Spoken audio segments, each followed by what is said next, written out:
My roommate has a giant hemorrhoid and any fart that passes through it comes out smelling like strawberries. Because this hemorrhoid was seriously affecting her life, I kindly advised her to have surgery to get it removed. After some hesitation, she did as I said, but later, she accidentally learned that the campus heartthrob's favorite thing in the world was the scent of strawberries. Furious, letting out little whimpering hiccups, she shoved my head underwater. If it weren't for you meddling, he would be in love with me right now. When I opened my eyes again, I was back to the moment before I advised her to get her hemorrhoid removed. Seeing her still reveling in her sweet-scented strawberry farts, I decided to leave it alone. I would just sit back and wait for her hemorrhoid to grow bigger and bigger. Section 02. Do you guys smell that? Such a strong strawberry scent. The moment Tabitha walked into the room, she took a dramatic, deep breath and exclaimed loudly, in my past life I was unguarded. I followed her lead and started sniffing the air too. Who would have thought it was a fart from Penelope asked her. I never imagined I would be reborn to this exact moment. Damn it, the rebirth was too sudden. I didn't even have time to grab a mask. I instinctively lowered my head and held my breath, making a silent vow to go downstairs to the campus convenience store for strategic supplies later. Tabitha, seeing that no one was paying attention to her and she was just talking to herself,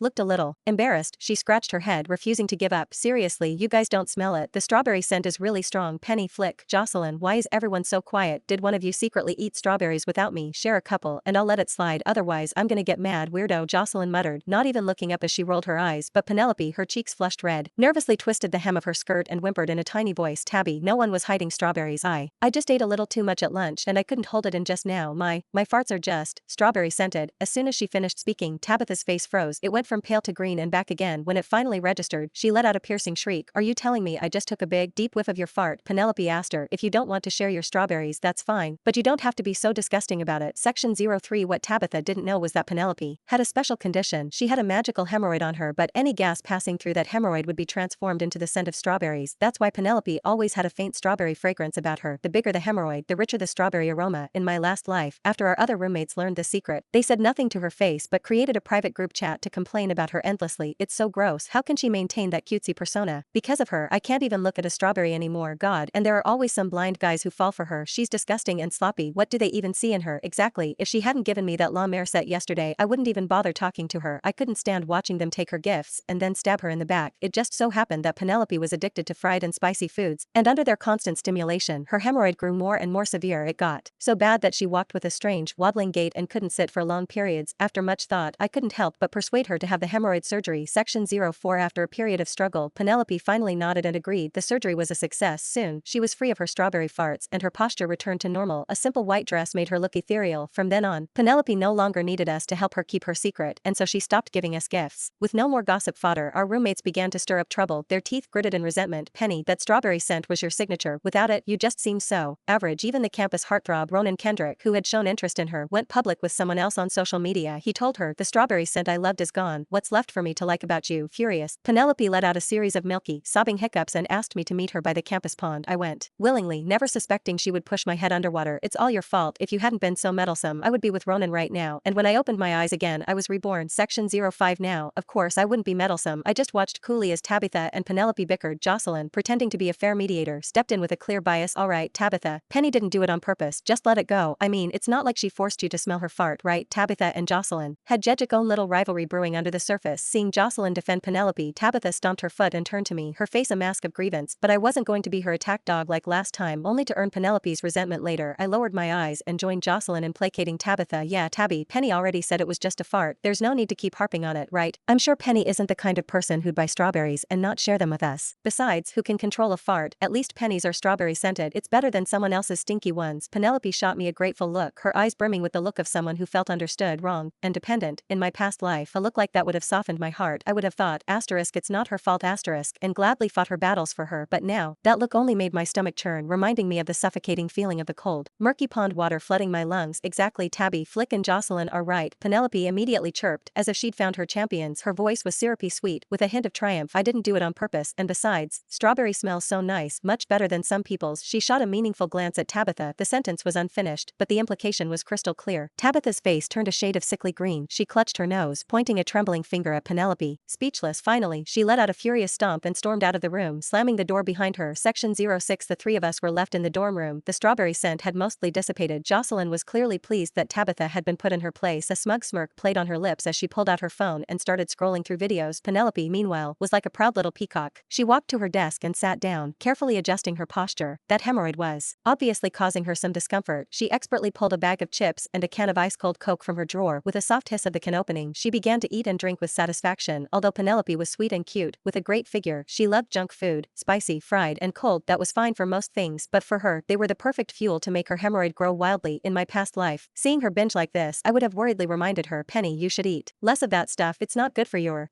and she would always coo back at me, just a little bit, I promise. This time I looked away and opened my laptop, pretending I saw nothing. Jocelyn, however, looked a little confused. Penny, didn't you just have dinner? How are you eating again? Before Penelope could get awkward, I jumped in with a considerate explanation. Oh, who cares, Jocelyn? Penny is one of those lucky people who can eat whatever she wants without gaining weight or getting acne. We should all be so lucky. We've got the money, so why not? Being happy is what's most important. My tone was utterly sincere. Penelope quickly agreed. Exactly.